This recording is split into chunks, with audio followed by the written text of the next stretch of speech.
ಪ್ರತಿದಿನ ಒಂದೇ ಥರ ನಡೆದು ನೀವು ಸುಸ್ತಾಗಿದ್ದೀರಾ? ನಿನ್ನೆ ಅನುಭವಿಸಿದ ಅದೇ ನೋವು, ಅದೇ ಆತಂಕ, ಅದೇ ಸಮಸ್ಯೆಗಳು ಇವತ್ತು ನಿಮ್ಮನ್ನು ಕಾಡ್ತಾ ಇವೆ. ನಾವು ನಮ್ಮ ಹಣೆಬರಹವನ್ನು ಬದಲಾಯಿಸುವುದು ಸಾಧ್ಯವೇ ಇಲ್ಲ ಅಂತ ನೀವು ಅಂದ್ಕೊಳ್ತಾ ಇದ್ದೀರಾ?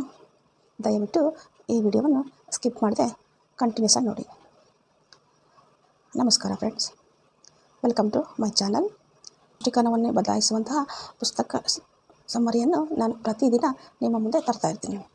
ಇದೇ ರೀತಿಯ ಜ್ಞಾನ ಭಂಡಾರ ನಿಮಗೆ ನಿರಂತರವಾಗಿ ಸಿಗಬೇಕು ಅಂತಂದರೆ ದಯವಿಟ್ಟು ಈಗಲೇ ನನ್ನ ಚಾನಲ್ಗೆ ಸಬ್ಸ್ಕ್ರೈಬ್ ಮಾಡ್ಕೊಳ್ಳಿ ಮತ್ತು ಬೆಲ್ಲೈಕನ್ ಹಿಟ್ ಮಾಡೋದನ್ನು ಮರಿಬೇಡಿ. ನಿಮ್ಮ ಒಂದು ಸಬ್ಸ್ಕ್ರಿಪ್ಷನ್ ಇಂತಹ ನೂರಾರು ವಿಡಿಯೋಗಳನ್ನು ಮಾಡೋದಕ್ಕೆ ನಮಗೆ ಹೆಲ್ಪ್ ಮಾಡುತ್ತೆ. ಸಬ್ಸ್ಕ್ರೈಬ್ ಮಾಡಿದಿರಲ್ವಾ? ಬನ್ನಿ ಇವತ್ತಿನ ಪುಸ್ತಕದ ಬಗ್ಗೆ ತಿಳಿಯೋಣ. ಇಂದು ನಾವು ಚರ್ಚಿಸುತ್ತಿರುವ ಕ್ರಾಂತಿಕಾರಿ ಪುಸ್ತಕ ಡಾಕ್ಟರ್ ಜೋ ಡಿಸ್ಪೆಂಜಾ ಅವರ ಬಿಕಮಿಂಗ್ ಸೂಪರ್ ನ್ಯಾಚುರಲ್. ನಿಮ್ಮ ಮೆದುಳು ಮತ್ತು ಹೃದಯವನ್ನು ಒಂದೇ ಲಯಕ್ಕೆ ತರುವ ಮೂಲಕ ಜೀವನದ ಜೀನ್ಗಳನ್ನು ಬದಲಾಗುವ ಹೊಸ ಭವಿಷ್ಯವನ್ನು ಸೃಷ್ಟಿಸುವುದು ಹೇಗೆ ಅನ್ನೋದನ್ನು ನಾವಿಂದು ಕಲಿಯಲಿದ್ದೇವೆ. ಬನ್ನಿ ನಿಮ್ಮ ಸೂಪರ್ ನ್ಯಾಚುರಲ್ ಪ್ರಯಾಣವನ್ನು ಆರಂಭಿಸೋಣ. ಅಧ್ಯಾಯ 1. ಸೂಪರ್ ನ್ಯಾಚುರಲ್ ಆಗುವುದು ಏನು? ಹನ್ನಳಕತೆ ಮತ್ತು ಬದುಕುಳಿಯುವಿಕೆಯ ವಿಜ್ಞಾನ. ಡಾಕ್ಟರ್ ಜೋ ಡಿಸ್ಪೆನ್ಸಾ ಅವರು ಪುಸ್ತಕಗಳ ಆರಂಭದಲ್ಲಿಯೇ ಒಂದು ಕ್ರಾಂತಿಕಾರಿ ಪ್ರಶ್ನೆಯನ್ನು ಕೇಳುತ್ತಾರೆ. ಒಬ್ಬ ಸಾಮಾನ್ಯ ಮನುಷ್ಯ ತನ್ನ ದೈನಂದಿನ ಜಗತ್ತಿನ ಆಚೆಗೆ ಹೋಗಿ ತನ್ನ ಜೀವಕೋಶಗಳನ್ನು ಜೀವಗೊಳಿಸಲು ಸಾಧ್ಯವೇ? ಇಲ್ಲಿ ಸೂಪರ್ ನ್ಯಾಚುರಲ್ ಅಂದರೆ ಕೇವಲ ಯಾವುದೋ ಕಾಲ್ಪನಿಕ ಶಕ್ತಿ ಅಲ್ಲ, ಬದಲಿಗೆ ನಮ್ಮ ದೇಹ ಮತ್ತು ಮನಸ್ಸಿನ ಮೇಲೆ ಪ್ರಕೃತಿ ನೀಡಿರುವ ಜೈವಿಕ ಮಿತಿಗಳನ್ನು ಮೀರಿ ಬೆಳೆಯುವುದು ಅಂತ ಅರ್ಥ. ಅನ್ನಳ ಹೃದಯ ವಿದ್ರಾವಕ ಕಥೆ. ಲೇಖಕರು ಈ ತತ್ವಗಳನ್ನು ವಿವರಿಸಲು ಅನ್ನಾ ಎಂಬ ಮಹಿಳೆಯ ಜೀವನದ ನೈಜ ಘಟನೆಗಳನ್ನು ಬಳಸಿಕೊಳ್ತಾರೆ. ಅನ್ನಳ ಜೀವನವು ಸುಖಕರವಾಗಿ ಇತ್ತು, ಆದರೆ 2007ರ ಆ ಒಂದು ದಿನ ಅವಳ ಜೀವನದಲ್ಲಿ ಸಂಪೂರ್ಣವಾಗಿ ಬದಲಾಯಿಸಿತು. ಅವಳ ಪತಿ ಯಾವುದೇ ಮುನ್ಸೂಚನೆ ಇಲ್ಲದೆ ಆತ್ಮಹತ್ಯೆ ಮಾಡಿಕೊಂಡರು.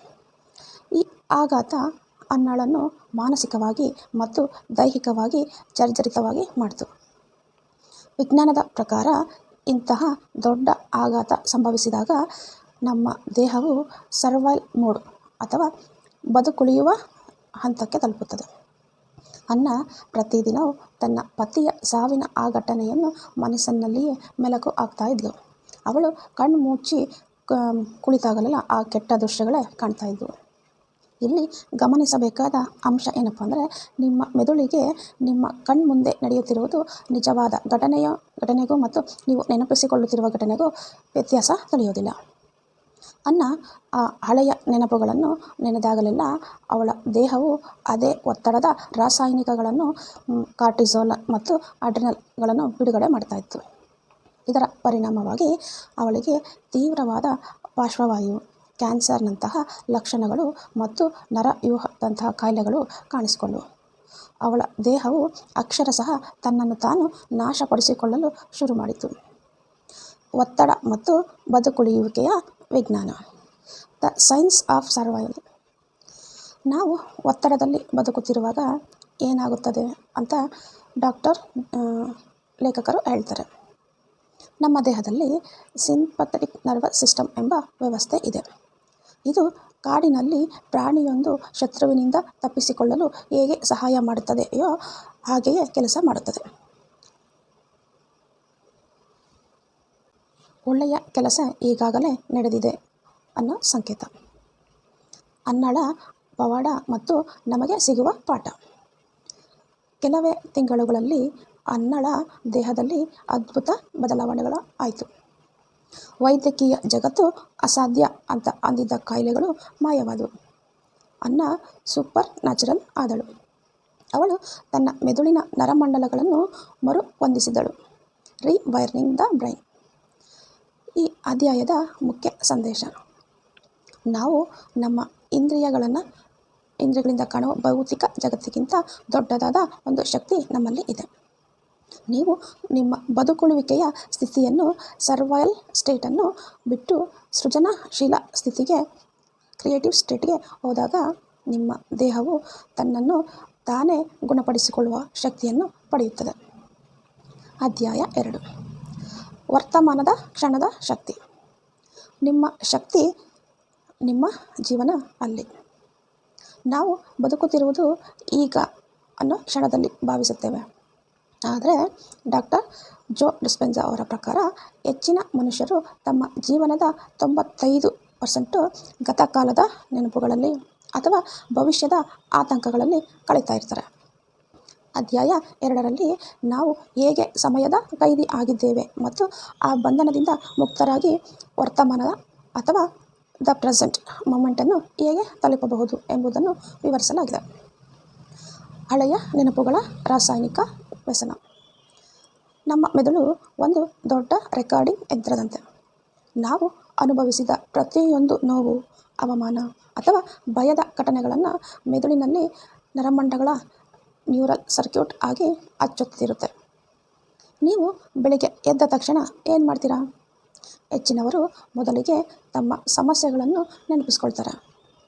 ಆ ಸಮಸ್ಯೆಗಳು ನಿಮ್ಮ ಗತಕಾಲಕ್ಕೆ ಸಂಬಂಧಿಸಿದ ವ್ಯಕ್ತಿಗಳು ಅಥವಾ ಸ್ಥಳಗಳ ನೆನಪಾಗಿ ಇರುತ್ತೆ. ಈ ನೆನಪುಗಳು ನಿಮ್ಮ ಅತೃಪ್ತಿ, ಹತಾಶೆ ಅಥವಾ ಭಯದ ಭಾವನೆಗಳನ್ನು ಸೃಷ್ಟಿಸುತ್ತೆ. ದೇಹದ ಗೊಂದಲ. ನೀವು ಹಳೆಯ ನೋವನ್ನು ನೆನಪಿಸಿಕೊಂಡಾಗ ನಿಮ್ಮ ದೇಹವು ಆ ಘಟನೆ ಈಗಲೇ ನಡೀತಾ ಇದೆ ಅಂತ ಭಾವಿಸುತ್ತೆ. ಮೆದುಳು ಕೂಡಲೇ ಒತ್ತಡದ ರಾಸಾಯನಿಕಗಳನ್ನು ಬಿಡುಗಡೆ ಮಾಡಲು ಆದೇಶ ನೀಡುತ್ತೆ. ಪರಿಣಾಮ ಅಂದರೆ ನಿಮ್ಮ ದೇಹವು ವೈಜ್ಞಾನಿಕವಾಗಿ ವರ್ತಮಾನದಲ್ಲಿ ಇಲ್ಲ, ಬದಲಿಗೆ ಗತಕಾಲದ ನೆನಪುಗಳಲ್ಲಿ ಜೀವಿಸುತ್ತಾ ಇದೆ. ನೀವು 10 ವರ್ಷದ ಹಿಂದಿನ ಘಟನೆಯನ್ನು ಇಂದು ನೆನೆದು ಅಳ್ತಾ ಇದ್ದರೆ ನಿಮ್ಮ ದೇಹಕ್ಕೆ ಅದು 10 ವರ್ಷಗಳ ವ್ಯತ್ಯಾಸವೇ ತಿಳಿಯುವುದಿಲ್ಲ. ಅದು ಈಗಲೂ ಅದೇ ನೋವಿನಲ್ಲಿ ಬೇಯ್ತಾ ಇರುತ್ತೆ. ಪರಿಚಿತ ಭವಿಷ್ಯ ಮತ್ತು ಪರಿಚಿತ ಭೂತಕಾಲ. ನಾವು ನಮ್ಮ ಜೀವನವನ್ನು ಒಂದು ನಿಶ್ಚಿತ ಮಾದರಿಯಲ್ಲಿ ರೂಟೀನ್ನಲ್ಲಿ ಅಳವಡಿಸಿಕೊಂಡಿದ್ದೇವೆ. ಪ್ರತಿದಿನ ಅದೇ ಸಮಯದಲ್ಲಿ ಏಳೋದು, ಅದೇ ಕಾಫಿ ಕುಡಿಯೋದು, ಅದೇ ದಾರಿಯಲ್ಲಿ ಕೆಲಸಕ್ಕೆ ಹೋಗೋದು ಮತ್ತು ಅದೇ ಜನರನ್ನು ಭೇಟಿಯಾಗೋದು. ಇದು ನಿಮ್ಮನ್ನು ಒಂದು ರೋಡ್ ಮ್ಯಾಪ್ನಂತೆ ಮಾಡುತ್ತೆ. Predictable future. ನಿಮ್ಮ ನಾಳೆ ಹೇಗಿರುತ್ತೆ ಅಂತ ನಿಮಗೆ ಈಗಲೇ ತಿಳಿದಿದೆ. ಯಾಕಪ್ಪ ಅಂದರೆ ಅದು ನಿಮ್ಮ ನಿನ್ನೆಯಂತೆಯೇ ಇರುತ್ತೆ. ಇಲ್ಲಿ ಹೊಸದಕ್ಕೆ ಅಥವಾ ಅಜ್ಞಾತಕ್ಕೆ ಅನ್ನೋನ್ಗೆ ಅವಕಾಶನೇ ಇಲ್ಲ. ಬೆಳಗ್ಗೆ ಎದ್ದು ಫೋನ್ ಚೆಕ್ ಮಾಡುವುದು, ಇಮೇಲ್ಗಳನ್ನು ನೋಡೋದು ಅಥವಾ ಹಳೆಯ ದ್ವೇಷಗಳನ್ನು ಮೆಲುಕು ಹಾಕುವುದರಿಂದ ನೀವು ನಿಮ್ಮ ಶಕ್ತಿಯನ್ನು ಆ ಹಳೆಯ ಘಟನೆಗಳಿಗೆ ಧಾರೆ ಎರಿತಾ ಇದ್ದೀರಾ. ನಿಮ್ಮ ಗಮನ ಎಲ್ಲಿದೆಯೋ ನಿಮ್ಮ ಶಕ್ತಿ ಅಲ್ಲಿ ಇದೆ. ಇದು ಈ ಅಧ್ಯಾಯದ ಅತ್ಯಂತ ಪ್ರಮುಖ ತತ್ವ. ನಿಮ್ಮ ಗಮನ, ಅಟೆನ್ಷನ್ ಎಲ್ಲಿ ಇರುತ್ತೋ ನಿಮ್ಮ ಶಕ್ತಿಯು, ಎನರ್ಜಿ ಅಲ್ಲಿಯೇ ಇರುತ್ತೆ. ನೀವು ನಿಮ್ಮ ಶತ್ರುವಿನ ಬಗ್ಗೆ ಯೋಚನೆ ಮಾಡ್ತಾ ಇದ್ದರೆ ನೀವು ಶಕ್ತಿ ಆ ವ್ಯಕ್ತಿಯಲ್ಲಿ ಇರುತ್ತೆ. ನೀವು ನಿಮ್ಮ ಕಾಯಿಲೆಯ ಬಗ್ಗೆ ಚಿಂತೆ ಮಾಡ್ತಾ ಇದ್ದರೆ ನಿಮ್ಮ ಶಕ್ತಿ ಆ ಕಾಯಿಲೆಯ ಎಲ್ಲಿದೆ. ನೀವು ನಿಮ್ಮ ಆರ್ಥಿಕ ಮುಗ್ಗಟ್ಟಿನ ಬಗ್ಗೆ ಆತಂಕ ಪಡ್ತಾ ಇದ್ದರೆ ನಿಮ್ಮ ಶಕ್ತಿ ಆ ಅಭಾವದಲ್ಲಿ ಇದೆ. ಇದರರ್ಥ ನಿಮ್ಮ ಶಕ್ತಿಯು ಪ್ರಸ್ತುತ ಕ್ಷಣದಲ್ಲಿ ಹೊಸದನ್ನು ಸೃಷ್ಟಿಸಲು ಬಳಕೆ ಆಗುವ ಬದಲು ಗತಕಾಲದ ಹಳೆಯ ಸಮಸ್ಯೆಗಳನ್ನು ಜೀವಂತವಾಗಿಡಲು ವ್ಯಯವಾಗ್ತಾ ಇದೆ. ನಿಮ್ಮ ಇಡೀ ಶಕ್ತಿಯನ್ನು ನೀವು ಹಳೆಯ ಪ್ರಪಂಚದ ಮೇಲೆ ಹೂಡಿಕೆ ಮಾಡಿದ್ದೀರಿ. ಆದ್ದರಿಂದಲೇ ನಿಮ್ಮ ಜೀವನದಲ್ಲಿ ಬದಲಾವಣೆ ಅಸಾಧ್ಯ ಅಂತ ಅನಿಸುತ್ತೆ. ಶಕ್ತಿಯನ್ನು ಹಿಂಪಡೆಯುವುದು ಹೇಗೆ? ಬದಲಾವಣೆ ಅಂದರೆ ನಿಮ್ಮ ಗಮನವನ್ನು ಹೊರಗಿನ ಜಗತ್ತಿನ ವಸ್ತುಗಳು, ವ್ಯಕ್ತಿಗಳು ಮತ್ತು ಸಮಸ್ಯೆಗಳಿಂದ ತೆಗೆದು ನಿಮ್ಮ ಆಂತರಿಕ ಪ್ರಪಂಚದ ಮೇಲೆ ಇಡುವುದು. 1. ಶೂನ್ಯ ಸ್ಥಿತಿ. ಧ್ಯಾನದ ಮೂಲಕ ನೀವು ನಿಮ್ಮ ದೇಹ, ನಿಮ್ಮ ಹೆಸರು, ನಿಮ್ಮ ಉದ್ಯೋಗ ಮತ್ತು ನಿಮ್ಮ ಸಮಯದ ಪ್ರಜ್ಞೆಯನ್ನು ಮರೆತಾಗ ನೀವು ಒಂದು ಶೂನ್ಯ ಸ್ಥಿತಿಗೆ ತಲುಪ್ತೀರಾ. ಇಲ್ಲಿ ನೀವು ಯಾರೂ ಅಲ್ಲ, ನೋಬಡಿ. ಇಲ್ಲಿ ಎಲ್ಲಿಯೂ ಇಲ್ಲ, ನೋವೇರ್. 2. ಶಕ್ತಿಯ ಮರುಕಳಿಕೆ. ಯಾವಾಗ ನೀವು ಹೊರಗಿನ ಪ್ರಪಂಚದ ಮೇಲೆ ಗಮನ ಇಡುವುದನ್ನು ನಿಲ್ಲಿಸುತ್ತೀರೋ ಆಗ ಅಲ್ಲಿ ಚದುರಿ ಹೋದ ನಿಮ್ಮ ಶಕ್ತಿಯು ನಿಮ್ಮಲ್ಲಿಗೆ ಮರಳಿ ಬರಲು ಆರಂಭಿಸುತ್ತೆ. ಆಗ ಅಲ್ಲಿ ಚದರಿ ಹೋಗಿದ್ದ ನಿಮ್ಮ ಶಕ್ತಿಯು ನಿಮ್ಮಲ್ಲಿಗೆ ಮರಳಿ ಬರಲು ಆರಂಭಿಸುತ್ತೆ. ಈ ಮರಳಿ ಬಂದ ಶಕ್ತಿಯೇ ನಿಮ್ಮನ್ನು ಗುಣಪಡಿಸಲು ಅಥವಾ ಹೊಸ ಭವಿಷ್ಯವನ್ನು ಸೃಷ್ಟಿಸಲು ಬೇಕಾದ ಕಚ್ಚಾ ವಸ್ತು. ಧ್ಯಾನದ ಗುರಿ. ಡಾಕ್ಟರ್ ಜೋ ಡಿಸ್ಪೆನ್ಸಾ ಹೇಳುವಂತೆ ಧ್ಯಾನದ ನಿಜವಾದ ಉದ್ದೇಶ ಏನಪ್ಪ ಅಂದರೆ ನಮ್ಮನ್ನು ನಾವು ಈಗ ಅಥವಾ ಭವಿಷ್ಯದ ಬಂಧನದಿಂದ ಮುಕ್ತಗೊಳಿಸಿ ಈಗ ಅನ್ನೋ ಅನಂತ ಸಾಧ್ಯತೆಗಳ ಕ್ವಾಂಟಮ್ ಕ್ಷೇತ್ರಕ್ಕೆ ಕೊಂಡೊಯ್ಯುವುದು. ಈ ಕ್ಷಣದಲ್ಲಿ ಮಾತ್ರ ನೀವು ನಿಮ್ಮ ಭವಿಷ್ಯವನ್ನು ಮರುಲಿಖಿತಗೊಳಿಸಬಹುದು. ಕೇಳುಗರಿಗೆ ಕಿವಿಮಾತು. ನೀವು ಬೆಳಗ್ಗೆ ಕಣ್ಣು ಬಿಟ್ಟಾಗ ನಿಮ್ಮ ಹಳೆಯ ನೆನಪುಗಳು ನಿಮ್ಮನ್ನು ಆವರಿಸುವ ಮೊದಲೇ ನಾನು ಯಾರು, ಇಂದು ನಾನು ಯಾವ ಅದ್ಭುತವನ್ನು ಸೃಷ್ಟಿಸಲಿ ಅಂತ ನಿಮ್ಮನ್ನು ನೀವೇ ಕೇಳ್ಕೊಳ್ಳಿ. ನಿಮ್ಮ ಗಮನವನ್ನು ಹಳೆಯದರಿಂದ ಕಿತ್ತು ಹೊಸದರ ಅತ್ತ ಹರಿಸುವುದೇ ಸೂಪರ್ ನ್ಯಾಚುರಲ್ ಆಗುವ ಮೊದಲ ಹೆಜ್ಜೆ. ಅಧ್ಯಾಯ 3. ಕ್ವಾಂಟಮ್ ಜಗತ್ತಿನ ಸಾಮರ್ಥ್ಯಗಳು. ಅನಂತ ಸಾಧ್ಯತೆಗಳ ಸಾಗರ. ನಾವು ಕಣ್ಣಿಂದ ನೋಡುವ ಈ ಜಗತ್ತು ಕೇವಲ 1% ಮಾತ್ರ. ಉಳಿದ 99% ಶಕ್ತಿಯ ಜಗತ್ತು ಅಥವಾ ಕ್ವಾಂಟಮ್ ಫೀಲ್ಡ್ ಆಗಿದೆ. ಡಾಕ್ಟರ್ ಜೋ ಡಿಸ್ಪೆನ್ಸಾ ಅವರು ಇಲ್ಲಿ ವಿಜ್ಞಾನದ ಅತ್ಯಂತ ಸಂಕೀರ್ಣ ಸಿದ್ಧಾಂತವನ್ನು ಆಧ್ಯಾತ್ಮದ ಜೊತೆ ಬೆರೆಸಿ ವಿವರಿಸುತ್ತಾರೆ. ನಾವು ಈ ಭೌತಿಕ ಜಗತ್ತನ್ನು ಬದಲಾಯಿಸಲು ಎಷ್ಟು ಪ್ರಯತ್ನಿಸಿದರೂ ಅದು ಕಷ್ಟಕರ. ಆದರೆ ಆ ಭೌತಿಕ ಜಗತ್ತಿನ ಮೂಲವಾದ ಕ್ವಾಂಟಮ್ ಫೀಲ್ಡನ್ನು ಪ್ರವೇಶಿಸಿದರೆ ಬದಲಾವಣೆ ಅತ್ಯಂತ ಸರಳ. ಕ್ವಾಂಟಮ್ ಫೀಲ್ಡ್ ಅಂದರೆ ಏನು? ಕ್ವಾಂಟಮ್ ಫೀಲ್ಡ್ ಅನ್ನೋದು ಸಮಯ ಮತ್ತು ಸ್ಥಳದ ಆಚೆಗೆ ಇರುವ ಒಂದು ಅದೃಶ್ಯ ಶಕ್ತಿಯ ಕ್ಷೇತ್ರ. ಇದು ಇನ್ಫಿನಿಟಿ ಲೈಬ್ರರಿ ಇದ್ದಂತೆ. ಇಲ್ಲಿ ಪ್ರತಿಯೊಂದು ಆಲೋಚನೆ, ಪ್ರತಿ ಆಸೆ ಮತ್ತು ಪ್ರತಿ ಭವಿಷ್ಯದ ಸಾಧ್ಯತೆಯು ಇಲ್ಲಿ ಈಗಾಗಲೇ ಅಸ್ತಿತ್ವದಲ್ಲಿ ಇದೆ. ಉದಾಹರಣೆಗೆ, ನೀವು ಆರೋಗ್ಯವಂತರಾಗಿ ಇರುವ ಸಾಧ್ಯತೆ, ನೀವು ಶ್ರೀಮಂತರಾಗುವ ಸಾಧ್ಯತೆ ಅಥವಾ ನೀವು ಸುಖವಾಗಿ ಇರುವ ಸಾಧ್ಯತೆ ಇವೆಲ್ಲವೂ ಈ ಕ್ಷೇತ್ರದಲ್ಲಿ ತರಂಗಗಳ ವೇವ್ ರೂಪದಲ್ಲಿ ಕಾಯುತ್ತಿವೆ. ಹೊಸ ಭವಿಷ್ಯವನ್ನು ನಿರ್ಮಿಸುವುದು ಹೇಗೆ? ಕ್ವಾಂಟಮ್ ಜಗತ್ತಿನಲ್ಲಿ ಒಂದು ಆಕರ್ಷಕ ತತ್ವ ಇದೆ. ಅಲ್ಲಿ ಸಮಯವು ನೇರವಾಗಿ ಇರೋದಿಲ್ಲ, ಲೀನಿಯರ್ ಟೈಪ್. ಅಲ್ಲಿ ಭೂತಕಾಲ ಮತ್ತು ಭವಿಷ್ಯತ್ತು ಒಂದೇ ಕ್ಷಣದಲ್ಲಿ ಇರುತ್ತೆ. 1. ಉದ್ದೇಶದ ಸ್ಪಷ್ಟತೆ. Clear intention. ನೀವು ಯಾವ ಭವಿಷ್ಯವನ್ನು ಬಯಸುತ್ತೀರೋ ಅದನ್ನು ಮನಸ್ಸಿನಲ್ಲಿಯೇ ಚಿತ್ರಿಸಿಕೊಳ್ಳಿ. ಇದು ಕ್ವಾಂಟಮ್ ಕ್ಷೇತ್ರಕ್ಕೆ ನೀವು ತಲುಪಿಸುವ ವಿದ್ಯುತ್ ಸಂಕೇತ, ಎಲೆಕ್ಟ್ರಿಕಲ್ ಸಿಗ್ನಲ್. 2. ಭಾವನೆಯ ಮಿಲನ, ಎಲಿವೇಟೆಡ್ ಎಮೋಷನ್. ಆ ಭವಿಷ್ಯವನ್ನು ಈಗಾಗಲೇ ನಿಮ್ಮ ಜೀವನದಲ್ಲಿ ಬಂದಿದೆ ಅಂತ ಭಾವಿಸಿ. ಆ ಯಶಸ್ಸಿನ ಖುಷಿಯನ್ನು ಈಗಲೇ ಅನುಭವಿಸಿ. ಇದು ಕ್ವಾಂಟಮ್ ಕ್ಷೇತ್ರದಿಂದ ಆ ಸಾಧ್ಯತೆಗಳನ್ನು ನಿಮ್ಮತ್ತ ಎಳೆಯುವ ಕಾಂತೀಯ ಶಕ್ತಿ, ಮ್ಯಾಗ್ನೆಟಿಕ್ ಚಾರ್ಜಸ್.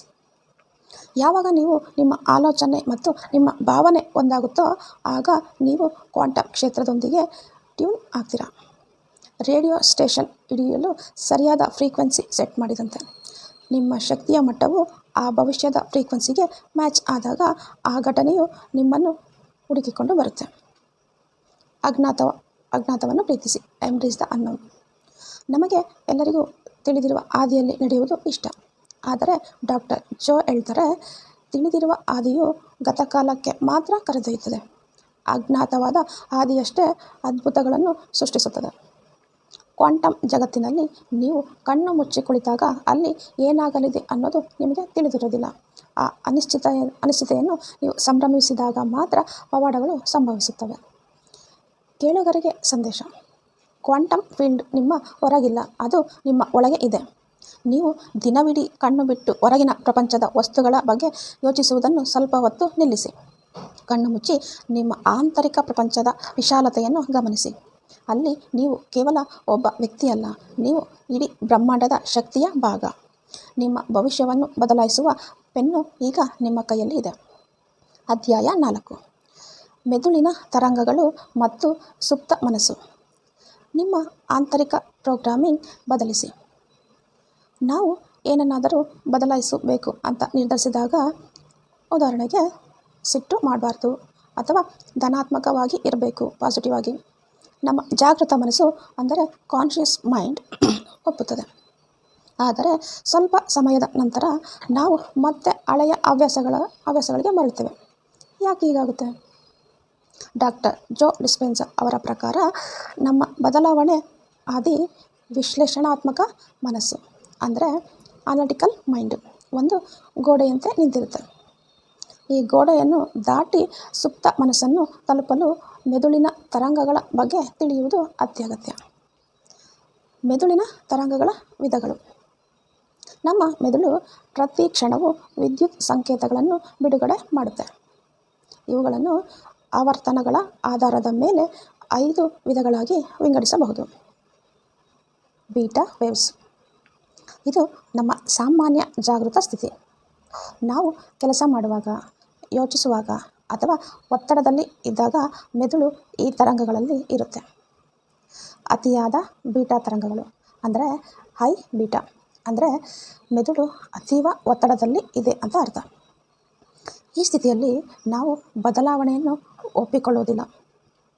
2. ಆಲ್ಫಾ ತರಂಗಗಳು ಅಂದರೆ ಆಲ್ಫಾ ವೇವ್ಸ್.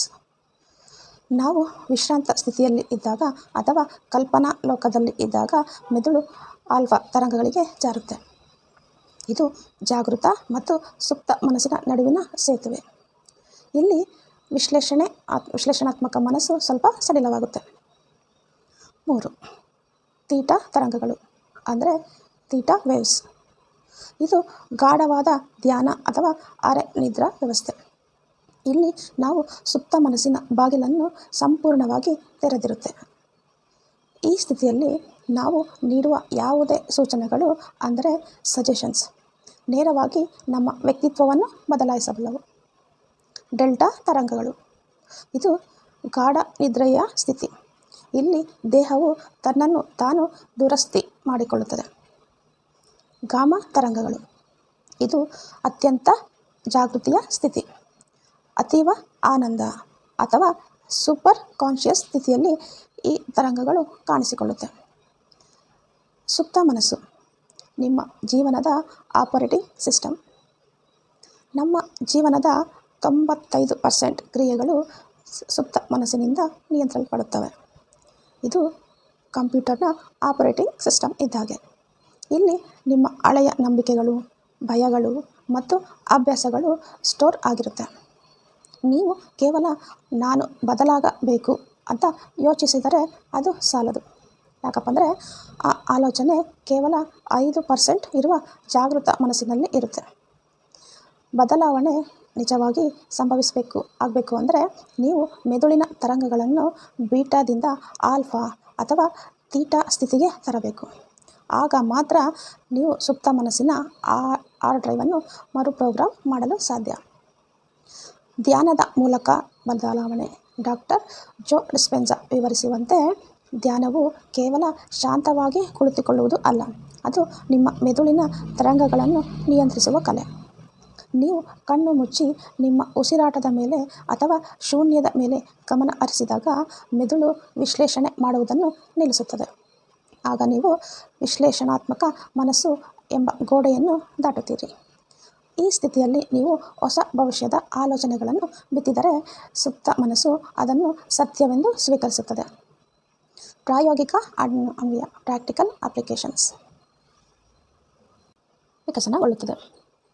ನೀವು ಪ್ರತಿದಿನ ಸಿಟ್ಟು, ದ್ವೇಷ ಅಥವಾ ಕಾಮದಂತಹ ಭಾವನೆಗಳಲ್ಲಿ ಮುಳುಗಿದ್ದರೆ ನೀವು ನಿಮ್ಮ ಶಕ್ತಿಯನ್ನು ಕೆಳಗಿನ 3 ಕೇಂದ್ರಗಳಲ್ಲಿಯೇ ವ್ಯರ್ಥ ಮಾಡ್ತಾ ಇದ್ದೀರಿ ಅಂತ ಅರ್ಥ.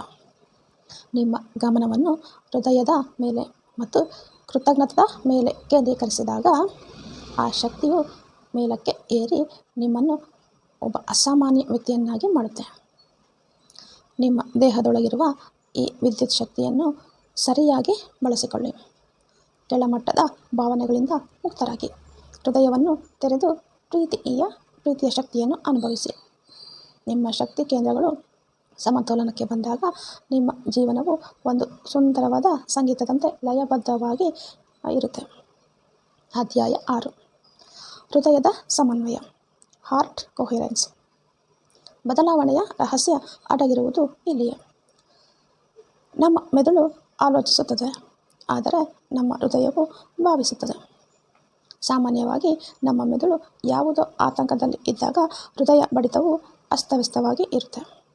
ಇದನ್ನು ಇನ್ಕೋಹೆರೆನ್ಸ್ ಅಂತ ಕರೀತಾರೆ. ಆದರೆ ನಾವು ಉದ್ದೇಶಪೂರ್ವಕವಾಗಿ ಹೃದಯದ ಲಯವನ್ನು ಬದಲಾಯಿಸಿದಾಗ ಏನಾಗುತ್ತದೆ? ಇಲ್ಲಿಯೇ ಹೃದಯದ ಸಮನ್ವಯದ ವಿಜ್ಞಾನ ಆರಂಭ ಆಗುತ್ತೆ.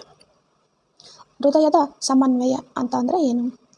ವಿಜ್ಞಾನದ ಪ್ರಕಾರ ನಾವು ಕೃತಜ್ಞತೆ, ಗ್ರ್ಯಾಟಿಟ್ಯೂಡ್, ಪ್ರೀತಿ ಅಥವಾ ಕರುಣೆಯಂತಹ ಉನ್ನತ ಭಾವನೆಗಳನ್ನು ಎಲಿವೇಟಿಂಗ್ ಎಮೋಷನ್ಸ್ ಅನುಭವಿಸಿದಾಗ ನಮ್ಮ ಹೃದಯದ ಬಡಿತವು ಬಹಳ ಸ್ಥಿರವಾದ ಮತ್ತು ಸುಂದರವಾದ ಲಯವನ್ನು ಪಡೆಯುತ್ತದೆ. ಈ ಸ್ಥಿರತೆಯನ್ನು ಕೋಹೆರೆನ್ಸ್ ಅಥವಾ ಸಮನ್ವಯ ಅಂತ ಕರೀತಾರೆ. ಯಾವಾಗ ಹೃದಯವು ಈ ಸಮನ್ವಯ ಸ್ಥಿತಿಗೆ ತಲುಪುತ್ತದೆಯೋ ಅದು ಮೆದುಳಿಗೆ ಎಲ್ಲವೂ ಸರಿಯಾಗಿ ಇದೆ, ನಾವು ಸುರಕ್ಷಿತವಾಗಿ ಇದ್ದೇವೆ ಅನ್ನೋ ಪ್ರಬಲ ಸಂಕೇತವನ್ನು ಕಳಿಸುತ್ತದೆ. ಆಗ ಮೆದುಳು ತನ್ನ ರಕ್ಷಣಾತ್ಮಕ ಗೋಡೆಗಳನ್ನು ಕೆಳಗೆ ಇಳಿಸಿ ಸೃಜನಶೀಲತೆಗೆ ತೆರೆದುಕೊಳ್ಳುತ್ತದೆ. ಭವಿಷ್ಯವನ್ನು ಈಗಲೇ ಬದುಕುವುದು. ಕೃತಜ್ಞತೆಯ ಮಾಂತ್ರಿಕ ಶಕ್ತಿ. ಡಾಕ್ಟರ್ ಜೋ ಡಿಸ್ಪೆನ್ಸಾ ಅವರು ಕೃತಜ್ಞತೆಯನ್ನು ಮ್ಯಾನಿಫೆಸ್ಟೇಷನ್ ಅಥವಾ ಆಸೆಗಳನ್ನು ಈಡೇರಿಸಿಕೊಳ್ಳುವ ಅತ್ಯಂತ ಶಕ್ತಿಯುತವಾದ ಸಾಧನ ಅಂತ ಕರೀತಾರೆ. ಯಾಕೆ? ಸಾಮಾನ್ಯ ನಂಬಿಕೆ. ನಮಗೆ ಏನಾದರೂ ಒಳ್ಳೆಯದು ಸಂಭವಿಸಿದ ನಂತರ ನಾವು ಕೃತಜ್ಞತೆ ಸಲ್ಲಿಸುತ್ತೇವೆ. ಸೂಪರ್ ನ್ಯಾಚುರಲ್ ತತ್ವ. ಆ ಒಳ್ಳೆಯ ಘಟನೆ ಇನ್ನು ನಡೆಯುವ ಮುನ್ನವೇ ಅದು ಈಗಾಗಲೇ ನಡೆದಿದೆ ಅನ್ನೋ ಭಾವನೆಯೊಂದಿಗೆ ಕೃತಜ್ಞತೆ ಸಲ್ಲಿಸುವುದು. ನೀವು ನಿಮ್ಮ ಭವಿಷ್ಯದ ಯಶಸ್ಸನ್ನು ಕಲ್ಪಿಸಿಕೊಳ್ಳುತ್ತಾ ಆ ಕ್ಷಣದ ಸಂತೋಷವನ್ನು ಈಗಲೇ ಅನುಭವಿಸಿದಾಗ ನಿಮ್ಮ ದೇಹವು ರಾಸಾಯನಿಕವಾಗಿ ಬದಲಾಗುತ್ತದೆ. ದೇಹಕ್ಕೆ ಕಣ್ಣಿಲ್ಲದ ಕಾರಣ ಅದು ಹೊರಗಿನ ಪ್ರಪಂಚದ ವಾಸ್ತವಕ್ಕೂ ಮತ್ತು ನಿಮ್ಮ ಒಳಗಿನ ಭಾವನೆಗೂ ವ್ಯತ್ಯಾಸ ತಿಳಿಯದೆ ಈ ಯಶಸ್ಸು ಈಗಾಗಲೇ ಸಿಕ್ಕಿದೆ ಅಂತ ನಂಬುತ್ತದೆ. ಈ ನಂಬಿಕೆಯು ನಿಮ್ಮ DNA ಮತ್ತು ನರಮಂಡಗಳ ಮೇಲೆ ಪ್ರಭಾವ ಬೀರಲು ಶುರು ಮಾಡುತ್ತೆ. ವಿಜ್ಞಾನ ಏನು ಹೇಳುತ್ತೆ? ಸಂಶೋಧನೆಗಳ ಪ್ರಕಾರ ದಿನಕ್ಕೆ ಕೇವಲ 10ರಿಂದ 15 ನಿಮಿಷಗಳ ಕಾಲ ಹೃದಯ ಸಮನ್ವಯ ಧ್ಯಾನ ಮಾಡುವುದರಿಂದ ಒಂದು ರೋಗ ನಿರೋಧಕ ಶಕ್ತಿ ಹೆಚ್ಚುತ್ತದೆ. ದೇಹದಲ್ಲಿ IgA ಎಂಬ ರೋಗ ನಿರೋಧಕ ಪ್ರೋಟೀನ್ ಮಟ್ಟವು 50%ಗಿಂತಲೂ ಹೆಚ್ಚಾಗುತ್ತದೆ. 2. ಒತ್ತಡದ ಏರಿಕೆ. ಕಾರ್ಟಿಸೋಲ್ನಂತಹ ಒತ್ತಡದ ಹಾರ್ಮೋನ್ಗಳು ಗಣನೀಯವಾಗಿ ಕಡಿಮೆ ಆಗ್ತಾ ಹೋಗುತ್ತೆ. 3. ವಿದ್ಯುತ್ ಕಾಂತೀಯ ಕ್ಷೇತ್ರ. ನಿಮ್ಮ ಹೃದಯವು ದೇಹದ ಇದು ಹೇಗೆ ಸಾಧ್ಯ? The science of rewiring. ನಮ್ಮ ಮೆದುಳು ನ್ಯೂರೋಪ್ಲಾಸ್ಟಿಸಿಟಿ ಅನ್ನೋ ಗುಣವನ್ನು ಹೊಂದಿದೆ. ಅಂದರೆ ನಾವು ಒಂದು ಆಲೋಚನೆಯನ್ನು ಪುನರಾವರ್ತಿಸಿದಾಗ ಆ ಆಲೋಚನೆಗೆ ಸಂಬಂಧಿಸಿದ ನರಕೋಶಗಳು ಒಂದಕ್ಕೊಂದು ಬೆಸೆದುಕೊಂಡು ಹೊಸ ಹಾದಿಯನ್ನೇ ನಿರ್ಮಿಸುತ್ತೆ. ನೀವು ನಿಮ್ಮ ಭವಿಷ್ಯದ ಗುರಿಯನ್ನು ಅಥವಾ ಆರೋಗ್ಯವಂತ ದೇಹವನ್ನು ಪದೇ ಪದೇ ಕಲ್ಪಿಸಿಕೊಂಡಾಗ ನಿಮ್ಮ ಮೆದುಳು ಆ ಗುರಿ ಈಗಾಗಲೇ ಸಾಧಿಸಲ್ಪಟ್ಟಿದೆ ಎಂಬಂತೆ ತನ್ನನ್ನು ತಾನು ವೈರಿಂಗ್ ಅಂದರೆ ರಿವೈರಿಂಗ್ ಮಾಡಿಕೊಳ್ಳುತ್ತದೆ.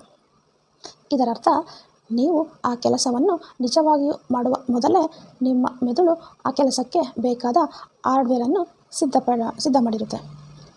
ನೀವು ಏನನ್ನು ಪದೇ ಪದೇ ಯೋಚನೆ ಮಾಡ್ತೀರೋ ಅದೇ ನಿಮ್ಮ ರಿಯಾಲಿಟಿ ಆಗಿ ಆಗುತ್ತೆ. ನೀವು ಕಾಯಿಲೆ ಬಗ್ಗೆ ಯೋಚನೆ ಮಾಡ್ತಾಯಿದ್ರೆ ಮೆದುಳು ಕಾಯಿಲೆಯನ್ನು ನರಮಂಡಲಗಳ ಬಲಪಡಿಸುತ್ತೆ. ನೀವು ಯಶಸ್ಸಿನ ಬಗ್ಗೆ ಮತ್ತು ಆರೋಗ್ಯದ ಬಗ್ಗೆ ಮಾನಸಿಕ ತಾಲೀಮು ನಡೆಸಿದಾಗ ನಿಮ್ಮ ಮೆದುಳು ಮತ್ತು ದೇಹವು ಆ ಯಶಸ್ಸಿನ ಕಡೆಗೆ ನಿಮ್ಮನ್ನು ಕರೆದೊಯ್ಯುತ್ತದೆ. ನಿಮ್ಮ ಮೆದುಳು ಒಂದು ದಾಖಲೆ ಪುಸ್ತಕ ಇದ್ದಂತೆ. ನೀವು ಅದನ್ನು ಗತಕಾಲದ ನೆನಪುಗಳಿಂದ ತುಂಬ್ತಿರೋ ಅಥವಾ ಭವಿಷ್ಯದ ನಕಾಶೆಯನ್ನಾಗಿ ಅಂದರೆ ಮ್ಯಾಪ್ ಟು ದ ಫ್ಯೂಚರ್ ಬದಲಿಸುತ್ತೀರೋ ಅನ್ನೋದು ನಿಮ್ಮ ಕೈಯಲ್ಲಿದೆ. ಹಿಂದೆ ನಿಮ್ಮ ಮನಸ್ಸಿನಲ್ಲಿ ನಿಮ್ಮ ಅತ್ಯುತ್ತಮ ಆವೃತ್ತಿಯತ್ತ ತಾಲೀಮು ಆರಂಭಿಸಿ. ಅಧ್ಯಾಯ 8. ಎಪಿಜೆನೆಟಿಕ್. ನಿಮ್ಮ ಜೀನ್ಗಳ ಮಾಲೀಕರು ನೀವೇ. ಹಿಂದೆ ವಿಜ್ಞಾನಿಗಳು ನಂಬಿದ ಪ್ರಕಾರ ನಮ್ಮ DNA ಅಥವಾ ಒಂದು ಸ್ಥಿರವಾದ ನಕಾಶೆ. ಅದು ಒಮ್ಮೆ ಬರೆಯಲ್ಪಟ್ಟರೆ ಬದಲಾಯಿಸಲು ಸಾಧ್ಯವೇ ಇಲ್ಲ ಅಂತ ಭಾವಿಸಲಾಗಿತ್ತು. ಆದರೆ ಆಧುನಿಕ ಸಂಶೋಧನೆಯಾದ ಎಪಿಜೆನೆಟಿಕ್ ಹೇಳುವುದೇ ಬೇರೆ. ನಿಮ್ಮ ಜೀನ್ಗಳು ಕೇವಲ ಒಂದು ಲೈಬ್ರರಿಯಲ್ಲಿರುವ ಪುಸ್ತಕಗಳು ಇದ್ದಂತೆ.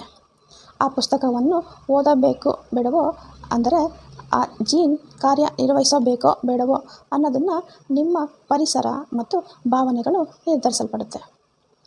ಜೀನ್ಗಳು ಹೇಗೆ ಕೆಲಸ ಮಾಡ್ತವೆ? ನಮ್ಮ ದೇಹದ ಪ್ರತಿ ಜೀವಕೋಶದಲ್ಲೂ ಜೀನ್ಗಳು ಇವೆ. ಇವುಗಳು ದೇಹಕ್ಕೆ ಬೇಕಾದ ಪ್ರೋಟೀನ್ಗಳನ್ನು ತಯಾರು ಮಾಡುವ ಸೂಚನೆಗಳು. ಒಂದು ಜೀನ್ ಸಕ್ರಿಯವಾದಾಗ ಸ್ವಿಚ್ ಆನ್, ಅದು ಪ್ರೋಟೀನ್ ತಯಾರಿಸುತ್ತೆ.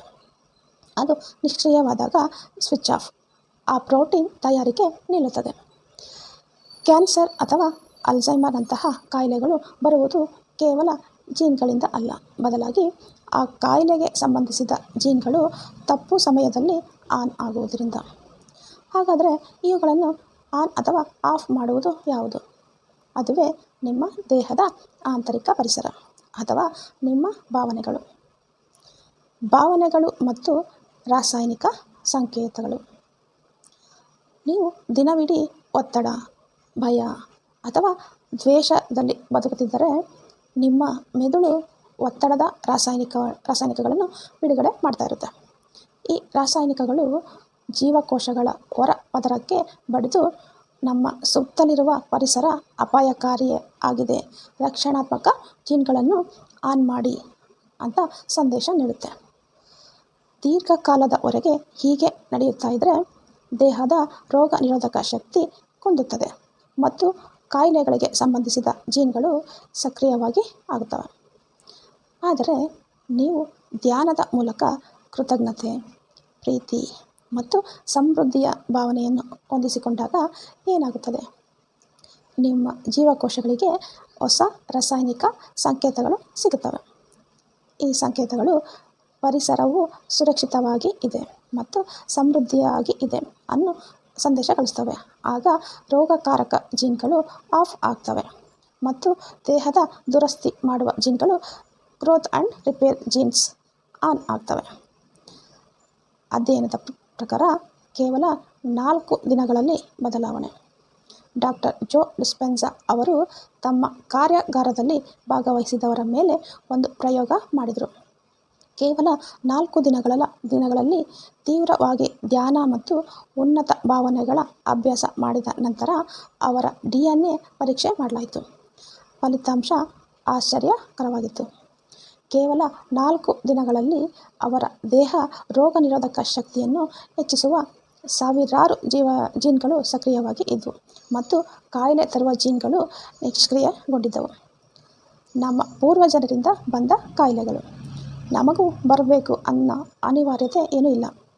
ನಾವು ನಮ್ಮ ಭಾವನೆಗಳನ್ನು ಬದಲಾಯಿಸಿಕೊಳ್ಳುವ ಮೂಲಕ ನಮ್ಮ DNA ಮರು ಪ್ರೋಗ್ರಾಮ್ ಮಾಡಬಹುದು. ನೀವು ನಿಮ್ಮ ದೇಹಕ್ಕೆ ಪ್ರತಿದಿನ ನೀಡುವ ಭಾವನಾತ್ಮಕ ಆಹಾರವೇ ನಿಮ್ಮ ಆರೋಗ್ಯವನ್ನು ನಿರ್ಧರಿಸುತ್ತದೆ. ನೀವು ಕೇವಲ ನಿಮ್ಮ DNA ಗುಲಾಮರಲ್ಲ, ನೀವು ಅದರ ಇಂಜಿನಿಯರ್ ಕೂಡ ಹೌದು. ನಿಮ್ಮ ಮನಸ್ಸಿನ ಶಾಂತಿ ಮತ್ತು ಸಂತೋಷವು ನಿಮ್ಮ ಜೀವಕೋಶಗಳ ಮಟ್ಟದಲ್ಲಿ ಪವಾಡಗಳನ್ನೇ ಸೃಷ್ಟಿಸಬಲ್ಲವು. ಆದ್ದರಿಂದ ಇಂದು ಯಾವ ಜೀನ್ಗಳನ್ನು ಆನ್ ಮಾಡಬೇಕು ಅನ್ನೋದು ನೀವೇ ನಿರ್ಧರಿಸಿ. ಭಾವನೆಗಳು ಮತ್ತು ರಾಸಾಯನಿಕ ಸಂಕೇತಗಳು. ನೀವು ದಿನವಿಡೀ ಒತ್ತಡ, ಭಯ ಅಥವಾ ದ್ವೇಷದಲ್ಲಿ ಬದುಕ್ತಾ ಇದ್ದರೆ ನಿಮ್ಮ ಮೆದುಳು ಒತ್ತಡದ ರಾಸಾಯನಿಕಗಳನ್ನು ಬಿಡುಗಡೆ ಮಾಡುತ್ತದೆ. 3. ವಿದ್ಯುತ್ಕಾಂತೀಯ ಕ್ಷೇತ್ರ. ನಿಮ್ಮ ಹೃದಯವು ದೇಹದ ಸುತ್ತ ಸುಮಾರು 9 ಅಡಿ ಅಷ್ಟು ವಿಸ್ತಾರವಾದ ಶಕ್ತಿಯ ಕ್ಷೇತ್ರವನ್ನು ಅಥವಾ ಎಲೆಕ್ಟ್ರೋಮ್ಯಾಗ್ನೆಟಿಕ್ ಫೀಲ್ಡನ್ನು ಸೃಷ್ಟಿಸುತ್ತದೆ. ಇದು ನಿಮ್ಮ ಸುತ್ತಲಿರುವವರ ಮೇಲೆಯೂ ಧನಾತ್ಮಕ ಪರಿಣಾಮ ಬೀರುತ್ತದೆ. ಪ್ರಾಯೋಗಿಕವಾಗಿ ಇದನ್ನು ಮಾಡುವುದು ಹೇಗೆ?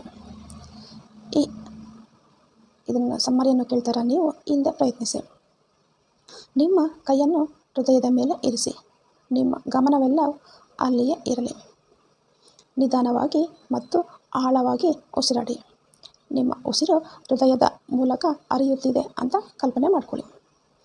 ನಿಮ್ಮ ಜೀವನದಲ್ಲಿ ನೀವು ಅನುಭವಿಸಿದ ಯಾವುದಾದರೂ ಒಂದು ಅದ್ಭುತ ಕ್ಷಣವನ್ನು ನೆನಪಿಸಿಕೊಳ್ಳಿ ಅಥವಾ ನಿಮ್ಮ ಭವಿಷ್ಯದ ಕನಸು ನನಸಾದಂತೆ ನೋಡಿ.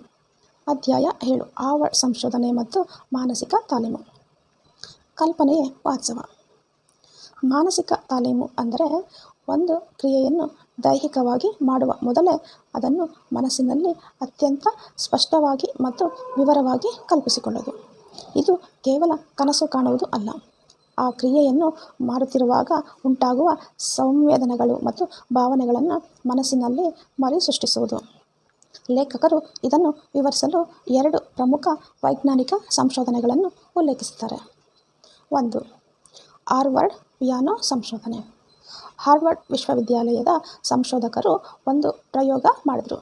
ಅವರು ಪಿಯಾನೋ ನುಡಿಸುವಾಗ ಬಾರದ ಜನರನ್ನು 2 ಗುಂಪುಗಳಾಗಿ ವಿಂಗಡಿಸಿದರು. ಮೊದಲ ಗುಂಪು, ಇವರು ಪ್ರತಿದಿನ 2 ಗಂಟೆಗಳ ಕಾಲ 5 ದಿನಗಳವರೆಗೆ ನಿಜವಾದ ಪಿಯಾನೋ ನುಡಿಸುವ ಅಭ್ಯಾಸ ಮಾಡಿದರು. ಎರಡನೇ ಗುಂಪು, ಇವರು ಪಿಯಾನೋ ಮುಂದೆ ಕುಳಿತು ಆದರೆ ಬೆರಳುಗಳನ್ನು ಅಲುಗಾಡಿಸಲಿಲ್ಲ. ಅವರು ಕೇವಲ ಮನಸ್ಸಿನಲ್ಲಿ ತಾವು ಪಿಯಾನೋ ನುಡಿಸುತ್ತಿರುವುದನ್ನು ಮತ್ತು ಅದರ ಸ್ವರಗಳನ್ನು ಅತ್ಯಂತ ಏಕಾಗ್ರತೆಯಿಂದ ಕಲ್ಪಿಸಿಕೊಂಡರು. 5 ದಿನಗಳ ನಂತರ 2 ಗುಂಪಿನ ಜನರ ಮೆದುಳನ್ನು ಸ್ಕ್ಯಾನ್ ಮಾಡಿದಾಗ ಸಂಶೋಧಕರು ದಂಗಾದರು. ಕೇವಲ ಮನಸ್ಸಿನಲ್ಲಿ ಅಭ್ಯಾಸ ಮಾಡಿದ ಎರಡನೇ ಗುಂಪಿನ ಜನರ ಮೆದುಳಲ್ಲೂ ಸಹ ಪಿಯಾನೋ ನುಡಿಸಲು ಬೇಕಾದ ಅದೇ ಹೊಸ ನರಮಂಡಲಗಳು ನ್ಯೂರಲ್ ಸರ್ಕ್ಯೂಟ್ ಸೃಷ್ಟಿಯಾಗಿತ್ತು. ಅವರ ಮೆದುಳಿಗೆ ಅವರು ನಿಜವಾಗಿಯೂ ನುಡಿಸಿದ್ದಾರೋ ಅಥವಾ ಕಲ್ಪಿಸಿಕೊಂಡಿದ್ದಾರೋ ಅನ್ನೋ ವ್ಯತ್ಯಾಸವೇ ತಿಳಿದಿರಲಿಲ್ಲ. ಎರಡನೇದು, ಸ್ನಾಯು ಬಲವರ್ಧನೆಯ ಪ್ರಯೋಗ, ಥೀಮ್ಲ್ಯಾಂಡ್ ಕ್ಲಿನಿಕ್ ಸ್ಟಡಿ. ಇನ್ನೊಂದು ಪ್ರಯೋಗದಲ್ಲಿ ಜನರು ಕೇವಲ ಯೋಚನೆಯ ಮೂಲಕ ತಮ್ಮ ಸ್ನಾಯುಗಳ ಬಲವನ್ನು ಮಸಲ್ಸ್ ಸ್ಟ್ರೆಂತನ್ನು ಹೆಚ್ಚಿಸಿಕೊಳ್ಳಬಹುದು ಅಂತ ಪರೀಕ್ಷಿಸಲಾಯಿತು. ಒಂದು ಗುಂಪಿನ ಜನರಿಗೆ ತಮ್ಮ ಕಿರುಬೆರಳಿನ ಸ್ನಾಯುಗಳನ್ನು ಬಲವಾಗಿ ಬಿಗಿಗೊಳಿಸುತ್ತಿರುವುದನ್ನು ಕೇವಲ ಕಲ್ಪಿಸಿಕೊಳ್ಳಲು ಹೇಳಲಾಗಿತ್ತು. ಅವರು ಯಾವುದೇ ದೈಹಿಕ ವ್ಯಾಯಾಮ ಮಾಡಲಿಲ್ಲ. 12 ವಾರಗಳ ನಂತರ ಅವರ ಸ್ನಾಯುವಿನ ಬಲವು 35% ಹೆಚ್ಚಾಗಿತ್ತು. ಕೇವಲ ಮನಸ್ಸಿನ ಸಂಕೇತಗಳ ಮೂಲಕ ಮೆದುಳು ಸ್ನಾಯುಗಳಿಗೆ ಬಲ ತುಂಬಲು ಸಾಧ್ಯವಾಗಿತ್ತು. ಇದು ಹೇಗೆ ಸಾಧ್ಯ? The science of rewiring. ಮೆದುಳು ಒತ್ತಡದ ರಾಸಾಯನಿಕಗಳನ್ನು ಬಿಡುಗಡೆ ಮಾಡುತ್ತದೆ. ಈ ರಾಸಾಯನಿಕಗಳು ಜೀವಕೋಶದ ಹೊರಪದರಕ್ಕೆ ಬಡಿದು ನಮ್ಮ ಸುತ್ತಲಿನ ಪರಿಸರ ಅಪಾಯದಾಗಿದೆ. ಮೈಂಡ್ ವರ್ಸಸ್ ಮ್ಯಾಟರ್, ಆಲೋಚನೆ ಮತ್ತು ವಾಸ್ತವದ ಮಿಲನ. ಕ್ವಾಂಟಮ್ ಭೌತಶಾಸ್ತ್ರದ ಪ್ರಕಾರ ನಮ್ಮ ಗಮನವು ಒಂದು ವಸ್ತುವಿನ ಮೇಲೆ ಬಿದ್ದಾಗ ಮಾತ್ರ ಅದು ಅಸ್ತಿತ್ವಕ್ಕೆ ಬರುತ್ತದೆ. ಇದನ್ನೇ ಅಬ್ಸರ್ವರ್ ಎಫೆಕ್ಟ್ ಅಂತ ಕರೀತಾರೆ. ಅಧ್ಯಾಯ 9ರಲ್ಲಿ ನಾವು ನಮ್ಮ ಮನಸ್ಸನ್ನು ಮೈಂಡ್ ಬಳಸಿ ಈ ಭೌತಿಕ ಜಗತ್ತನ್ನು ಮ್ಯಾಟರ್ ಹೇಗೆ ಪ್ರಭಾವಿಸಬಹುದು ಅನ್ನೋದನ್ನು ಲೇಖಕರು ಸರಳವಾದ ಗಣಿತದ ಸೂತ್ರದಂತೆ ವಿವರಿಸಿದ್ದಾರೆ. ಯಶಸ್ಸಿನ ಸೂತ್ರ: ಉದ್ದೇಶ ಪ್ಲಸ್ ಭಾವನೆ = ವಾಸ್ತವ, ರಿಯಾಲಿಟಿ. ನಿಮ್ಮ ಆಸೆಗಳು ಈಡೇರಬೇಕು ಅಂತಂದರೆ 2 ವಿಭಿನ್ನ ಶಕ್ತಿಗಳು ಒಂದಾಗಬೇಕು. ಒಂದನೇದು ಸ್ಪಷ್ಟವಾದ ಉದ್ದೇಶ, ಕ್ಲಿಯರ್ ಇಂಟೆನ್ಷನ್. ಇದು ನಿಮ್ಮ ಮೆದುಳಿನ ಕೆಲಸ. ನೀವು ಆಸೆ ಪಡುವುದನ್ನು ಎಚ್ಚರಿಕೆಯಿಂದ ಮತ್ತು ಶಬ್ದ ನಿಶ್ಚಿತವಾಗಿ ಹೇಳಬೇಕು. ನನಗೆ ಶ್ರೀಮಂತನಾಗಬೇಕು ಅನ್ನುವುದು ಅಸ್ಪಷ್ಟ ಉದ್ದೇಶ. ಬದಲಿಗೆ ನನ್ನ ಬ್ಯಾಂಕ್ ಖಾತೆಯಲ್ಲಿ ಇಂತಿಷ್ಟು ಹಣ ಇರಬೇಕು, ನಾನು ಇಂತಹ ಮನೆಯಲ್ಲೇ ವಾಸ ಮಾಡಬೇಕು ಅನ್ನೋ ಸ್ಪಷ್ಟ ಚಿತ್ರಣವಿರಬೇಕು. ಇದು ಕ್ವಾಂಟಮ್ ಕ್ಷೇತ್ರಕ್ಕೆ ನೀವು ಊಹಿಸುವ ಕಳಿಸುವ ವಿದ್ಯುತ್ ಸಂಕೇತ, ಎಲೆಕ್ಟ್ರಿಕಲ್ ಸಿಗ್ನಲ್. ಇದು ನೀವು ಎಲ್ಲಿಗೆ ಹೋಗಬೇಕು ಅನ್ನುವ ಒಂದು ವಿಳಾಸ ಇದ್ದಂತೆ. ಉನ್ನತ ಮಟ್ಟದ ಭಾವನೆ: ಇದು ನಿಮ್ಮ ಹೃದಯದ ಕೆಲಸ. ಆ ಉದ್ದೇಶವು ಈಡೇರಿದಾಗ ನಿಮಗೆ ಎಂತಹ ಅನುಭವ ಆಗುತ್ತದೆಯೋ ಆ ಭಾವನೆಯನ್ನು, ಉದಾಹರಣೆಗೆ ಕೃತಜ್ಞತೆ, ಆನಂದ, ಸ್ವಾತಂತ್ರ್ಯ, ನೀವು ಈಗಲೇ ಅನುಭವಿಸಬೇಕು. ನೀವು ಕ್ವಾಂಟಮ್ ಕ್ಷೇತ್ರಕ್ಕೆ ನೀವು ನೀಡುವ ಕಾಂತೀಯ ಸಂಕೇತ, ಮ್ಯಾಗ್ನೆಟಿಕ್ ಸಿಗ್ನಲ್. ಇದು ಆ ವಿಳಾಸವನ್ನು ನಿಮ್ಮತ್ತ ಎಳೆದುಕೊಂಡು ಬರುವ ಅಯಸ್ಕಾಂತವಿದ್ದಂತೆ. ವಿದ್ಯುತ್ ಕಾಂತೀಯ ಸಿಗ್ನೇಚರ್: ಯಾವಾಗ ನೀವು ಸ್ಪಷ್ಟವಾದ ಉದ್ದೇಶವನ್ನು, ಆಲೋಚನೆ ಮತ್ತು ಉನ್ನತ ಮಟ್ಟದ ಭಾವನೆಯನ್ನು, ಹೃದಯದ ಭಾವನೆಯನ್ನು ಒಟ್ಟಿಗೆ ಸೇರಿಸುತ್ತೀರೋ ಆಗ ನಿಮ್ಮ ದೇಹದ ಸುತ್ತ ಒಂದು ಪ್ರಬಲವಾದ ವಿದ್ಯುತ್ಕಾಂತೀಯ ಕ್ಷೇತ್ರ ಸೃಷ್ಟಿಯಾಗುತ್ತೆ. ವಿಜ್ಞಾನದ ಪ್ರಕಾರ ಕ್ವಾಂಟಮ್ ಕ್ಷೇತ್ರವು ಕೇವಲ ಆಲೋಚನೆಗಳಿಗೆ ಪ್ರತಿಕ್ರಿಯಿಸೋದಿಲ್ಲ ಅಥವಾ ಕೇವಲ ಭಾವನೆಗಳಿಗೆ ಪ್ರತಿಕ್ರಿಯಿಸೋದಿಲ್ಲ. ಅದು ನಿಮ್ಮ ಸ್ಥಿತಿಗೆ, ಸ್ಟೇಟ್ ಆಫ್ ಬೀಯಿಂಗ್ಗೆ ಪ್ರತಿಕ್ರಿಯಿಸುತ್ತೆ. ನೀವು ಯಾವ ಸ್ಟೇಟಲ್ಲಿದ್ದೀರಾ ಅಂದರೆ ನಿಮ್ಮ ಆಲೋಚನೆ ಮತ್ತು ಭಾವನೆಗಳು ಒಂದೇ ತರಂಗಾಂತರದಲ್ಲಿ ಇದ್ದಾಗ ಮಾತ್ರ ಬ್ರಹ್ಮಾಂಡವು ನಿಮ್ಮ ಆಜ್ಞೆಯನ್ನು ಸ್ವೀಕರಿಸುತ್ತೆ. ಏಕೆ ಹೆಚ್ಚಿನವರ ಪ್ರಾರ್ಥನೆಗಳು ಫಲಿಸೋದಿಲ್ಲ? ಇದಕ್ಕೆ ಲೇಖಕರು ಒಂದು ಮುಖ್ಯ ಕಾರಣ ಕೊಡ್ತಾರೆ. ಜನರು ಮನಸ್ಸಿನಲ್ಲಿ ನನಗೆ ಆರೋಗ್ಯ ಬೇಕು ಅಂತ ಯೋಚನೆ ಮಾಡ್ತಾ ಇರ್ತಾರೆ, ಉದ್ದೇಶ.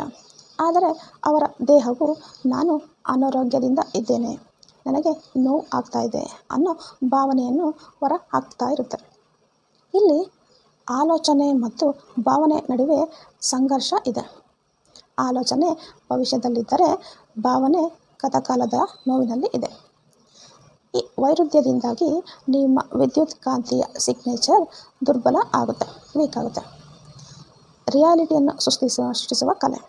ಪವಾಡಗಳು ಸಂಭವಿಸಬೇಕು ಅಂತಂದರೆ ನಿಮ್ಮ ಭವಿಷ್ಯದ ಘಟನೆ ನಡೆಯುವ ಮೊದಲೇ ನಿಮ್ಮ ದೇಹಕ್ಕೆ ಆ ಘಟನೆಯ ರುಚನೆ ತೋರಿಸಬೇಕು. ನೀವು ಕಣ್ಣು ಮುಚ್ಚಿ ಕುಳಿತಾಗ ನಿಮ್ಮ ಇಡೀ ಅಸ್ತಿತ್ವವು ಇದು ಈಗಾಗಲೇ ಸಂಭವಿಸಿದೆ ಅಂತ ಸಂಭ್ರಮಿಸಬೇಕು. ಆಗ ಕ್ವಾಂಟಮ್ ಕ್ಷೇತ್ರವು ನಿಮ್ಮ ಆಂತರಿಕ ಸ್ಥಿತಿಗೆ ಅನುಗುಣವಾಗಿ ಹೊರಗಿನ ಜಗತ್ತನ್ನು ಬದಲಾಯಿಸಲು ಶುರು ಮಾಡುತ್ತೆ. ನೀವು ಭೌತಿಕ ಜಗತ್ತನ್ನು ಬದಲಾಯಿಸಲು ಹೋರಾಟ ಮಾಡಬೇಡಿ. ಬದಲಿಗೆ ನಿಮ್ಮ ಶಕ್ತಿಯನ್ನು, ಎನರ್ಜಿಯನ್ನು ಬದಲಾಯಿಸಿ. ನೀವು ನಿಮ್ಮ ಶಕ್ತಿಯನ್ನು ಬದಲಾಯಿಸಿದಾಗ ಭೌತಿಕ ಜಗತ್ತು ತಾನಾಗಿಯೇ ನಿಮ್ಮ ಹೊಸ ಶಕ್ತಿಗೆ ಅನುಗುಣವಾಗುತ್ತೆ, ಮರುಜೋಡಣೆ ಆಗುತ್ತೆ.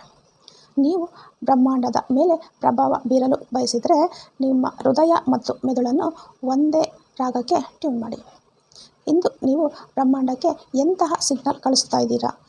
ನೆನಪಿಡಿ, ನೀವು ಕಳಿಸುವ ಸಿಗ್ನಲ್ ಮಾತ್ರ ನಿಮ್ಮತ್ತ ಮರಳಿ ಬರುತ್ತೆ.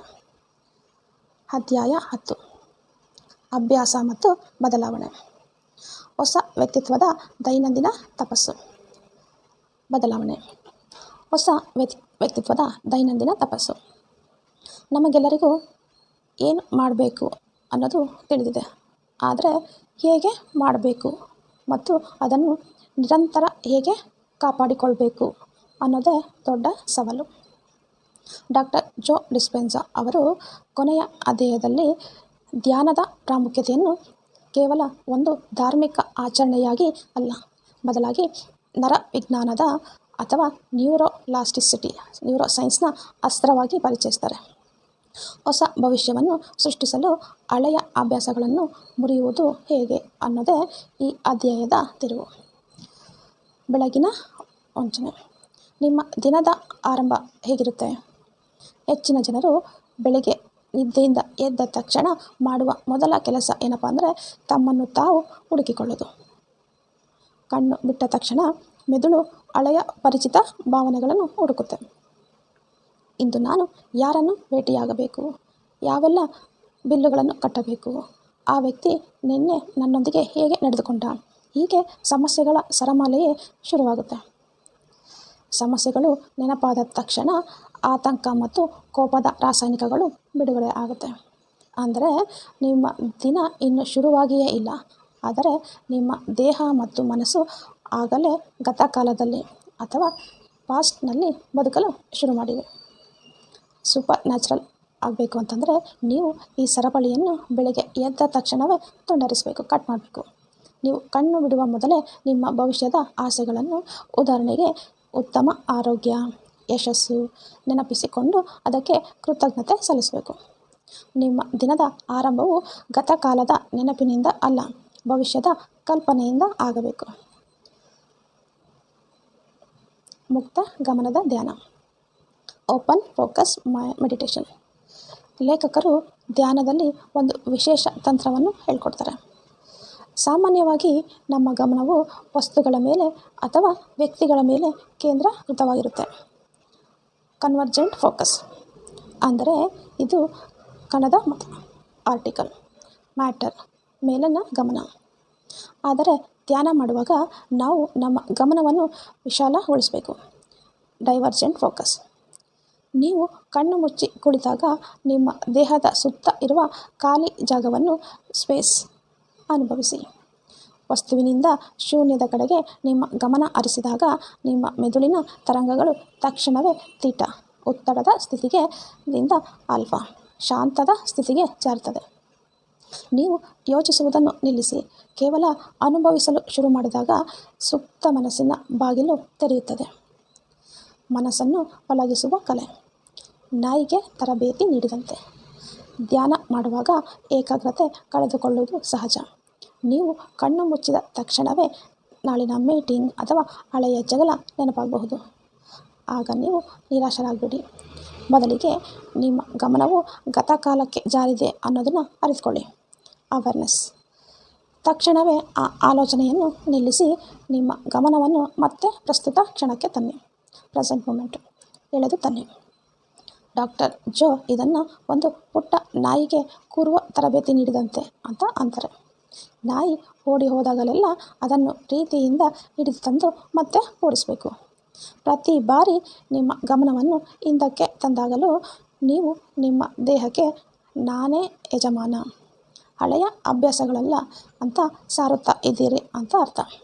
ಇದು ನಿಮ್ಮ ಮೆದುಳಿನಲ್ಲಿ ಹೊಸ ನರಮಂಡಲಗಳನ್ನು ಸೃಷ್ಟಿಸುವ ರೀವೈರಿಂಗ್ನ ಅದ್ಭುತ ಪ್ರಕ್ರಿಯೆ. ಕೇವಲ ಧ್ಯಾನ ಸಾಲದು, ಕಣ್ಣು ಬಿಟ್ಟಾಗಲೂ ಅದೇ ಸ್ಥಿತಿಯಲ್ಲಿ ಇರಬೇಕು. ಅನೇಕರು ಧ್ಯಾನ ಮಾಡುವಾಗ 1 ಗಂಟೆ ಕಾಲ ಪ್ರೀತಿ, ಕೃತಜ್ಞತೆ ಮತ್ತು ಶಾಂತಿಯನ್ನು ಅನುಭವಿಸ್ತಾರೆ. ಆದರೆ ಕಣ್ಣು ಬಿಟ್ಟು ಹೊರಬಂದ ತಕ್ಷಣ ಟ್ರಾಫಿಕ್ನಲ್ಲಿ ಸಿಲುಕಿದಾಗ ಅಥವಾ ಯಾರಾದರೂ ಬೈದಾಗ ಮತ್ತೆ ಹಳೆ ಸಿಟ್ಟು, ಹತಾಶೆಗೆ ಮರಳುತ್ತಾರೆ. ಸವಾಲು. ನೀವು ಧ್ಯಾನದಲ್ಲಿ ಪಡೆದ ಉನ್ನತ ಭಾವನೆಯನ್ನು ಕಣ್ಣು ಬಿಟ್ಟಾಗಲೂ ದಿನವಿಡೀ ಊಹಿಸಿಕೊಳ್ಳುವುದು ಹೇಗೆ?